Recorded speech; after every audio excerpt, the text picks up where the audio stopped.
এভাবে পেঁপে দিয়ে নাড়ু তৈরি করে দেখুন, একদমই অবাক করা একটা রেসিপি। নারকেলের বিকল্প হিসাবে পেঁপে দিয়েও যে এত মজাদার নাড়ু তৈরি করা যায় তা আপনারা যদি একবার তৈরি না করেন তাহলে বুঝতেই পারবেন না। খুব সহজেই এবং অল্প কিছু উপকরণে তৈরি করে নেওয়া যায় এই নাড়ুগুলো তৈরি করে নেওয়া যেমন খুবই ইজি, খেতেও কিন্তু খুবই ইয়াম্মি। আচ্ছা, পেঁপে, পরিমাণ মতো চিনি, সাথে অল্প কিছু উপকরণে তৈরি করে নেওয়া যায় এই নাড়ু তৈরি করার জন্য আমি প্রথমে একটা পেঁপে নিয়ে পেঁপেটার খোসা খুব ভালোভাবে ছাড়িয়ে নিলাম। পেঁপেটা মোটামুটি অনেকটাই বড় সাইজের, তাই আমি একটা পেঁপের অর্ধেকটা নিয়ে নিলাম। এবারে একটা চামচের সাহায্যে পেঁপের ভেতরে থাকা সাদা অংশটা তুলে ফেলে দিব। এবারে একটা গ্রেটারের সাহায্যে পেঁপেগুলোকে আমি গ্রেট করে নিব।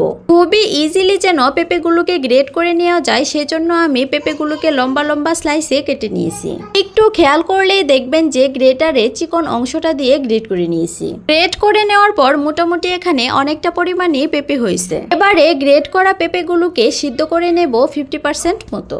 তার জন্য চুলায় একটা কড়াই বসিয়ে আমি এখানে পরিমাণ মতো পানি দিয়ে পানিটাকে গরম করে নিলাম। পানিটা যখন গরম হয়ে আসবে তখন এখানে অ্যাড করে দিব পেঁপেগুলো। দিয়ে দিলাম হাফ চামচ পরিমাণ লবণ। জাল করে নেব যতক্ষণ না পর্যন্ত পানিতে বলক চলে আসে। পানিতে বলক চলে আসলে আমি এখানে একটা চামচ দিয়ে একটু নেড়ে চেড়ে দিয়ে সাথে সাথে পেঁপেগুলোকে আমি গরম পানি থেকে উঠিয়ে নিব। কোনোভাবে 50% থেকে বেশি কুক করা যাবে না, এতে করে পরবর্তীতে পেঁপেগুলো গলে যাবে। বাকি রান্নার সময় দেখা যাবে যে পেঁপেগুলো খুব সুন্দর কুক হয়ে গেছে। গরম পানি থেকে তুলে একটি স্ট্রেনারে রেখে দিলাম যেন পানিটা ঝরে যায়। অবশ্যই পেঁপেতে থাকা অবশিষ্ট পানিটা ঝরিয়ে নেবেন, এতে করে কিন্তু রেসিপিটা পারফেক্ট হবে। এবারে চুলায় একটি প্যান বসিয়ে মিষ্টির জন্য দিয়ে দিলাম পরিমাণ মতো চিনি। খুব সুন্দর একটা কালার নিয়ে আসার জন্য আমি চিনিটাকে প্রথমে ক্যারামেল করে নিব। তার জন্য এখানে অল্প পরিমাণ পানি অ্যাড করে দিলাম। অল্প সময় জাল করার পর খুব সুন্দর একটা কালার চলে এসেছে। তো ক্যারামেলটা যখন পুরোপুরি রেডি হয়ে যাবে তখন এখানে আমি অ্যাড করে দিব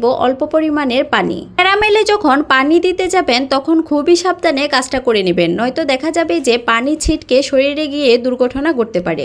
অবশ্যই কাজটি খুবই সাবধানে করে নিতে হবে। পানি দেওয়ার পর ক্যারামেলটা সাথে সাথে দলা পেকে যাবে, তবে এতে ভয় পাওয়ার কিছুই নেই। জাল করার সাথে সাথে দেখবেন যে ক্যারামেলটা খুব সুন্দর পানির সাথে মিশে যাবে। যখনই ক্যারামেলটা খুব সুন্দরভাবে পানির সাথে মিশে যাবে তখন এখানে অ্যাড করে দিব সিদ্ধ করে রাখা সেই পেঁপেগুলো দিয়ে ক্যারামেলের সাথে খুব ভালোভাবে নেড়ে চেড়ে মিশিয়ে নিয়ে এখানে অ্যাড করে দিলাম একটা তেজপাতা, সাথে একটা এলাচ। এতে করে খুব সুন্দর একটা ফ্লেভার আসবে। জাল করে নেব যতক্ষণ না পর্যন্ত পানিটা খুব ভালোভাবে শুকিয়ে আসে।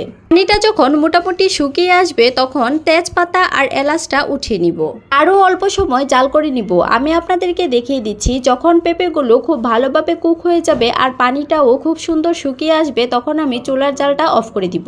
এবারে একটা প্লেটে নাড়ুর ডোটাকে নিয়ে ঠান্ডা হতে রেখে দিব। তবে এটাকে পুরোপুরি ঠান্ডা করা যাবে না, এতে করে আপনারা আর নাড়ু শেপ দিতে পারবেন না। হাতে সহ্য করতে পারেন এরকম অবস্থায় যখন চলে আসবে তখনই নাড়ুগুলো তৈরি করে নিতে হবে। হাতে ঘি মাখিয়ে নিলাম। এবারে অল্প পরিমাণে ডো নিয়ে আমি গোল গোল করে নাড়ু শেপ দিয়ে দিব। আপনারা চাইলে এখানে ঘিয়ের পরিবর্তে তেলটাও হাতে মাখিয়ে নিতে পারেন। তেল বা ঘি মাখিয়ে নিলে নাড়ুগুলো খুব ইজিলি তৈরি করে নেওয়া যায়। আমি গোল গোল শেপে সবগুলো নাড়ু তৈরি করে নিলাম। বন্ধুরা, যদি রেসিপিটি আপনাদের ভালো লাগে তাহলে অবশ্যই একদিন বাসায় তৈরি করবেন আর আমাকে জানাতে ভুলবেন না যে রেসিপিটি কেমন হলো।